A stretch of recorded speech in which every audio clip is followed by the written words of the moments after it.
శ్రమలు నిన్ను వేధిస్తున్నాయా? నీ కుటుంబంలో భర్త నిన్ను ప్రేమించటం లేదా?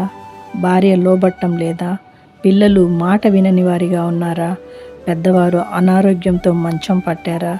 ప్రతిదీ నీకు ప్రతికూలంగా నడుస్తుందా?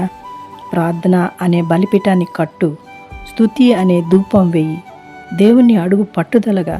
ప్రభువా, నీవిచ్చిన భర్త, నీవిచ్చిన భార్య, నీవిచ్చిన బిడ్డలు, అయ్యా శ్రమలు, శోధనలు, దేవుని దిక్కును చూచి చేతులెత్తి మొర్రపెట్టు. ఆనాడు ఇశ్రాయేలు ప్రయాణిస్తున్నప్పుడు వెనుక ఫరో సైన్యం, ముందు ఎర్ర సముద్రం. ప్రజలు భయపడుతున్నారు, సనుగుతున్నారు మోషేని. నిర్గమకాండం 14వ అధ్యాయం 13వ వచనంలో అందుకు మోషే, భయపడకుడి, యెహోవా మీకు నేడు కలుగజేయు రక్షణను మీరు ఊరక నిలబడి చూడుడి.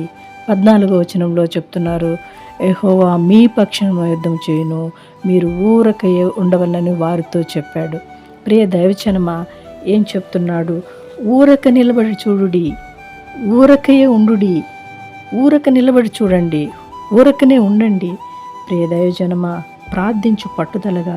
కుటుంబంలో ఎవరి ద్వారా నీకు శోధనలు, శ్రమలు వస్తున్నాయో, ఏ మనుషులు నిన్ను వేధిస్తున్నారో వారి నిమిత్తము ప్రార్థించు. నీ దేవుడు కార్యం చేస్తాడు, సమస్తమును సంతోషంగా మారుస్తాడు. Praise the lord.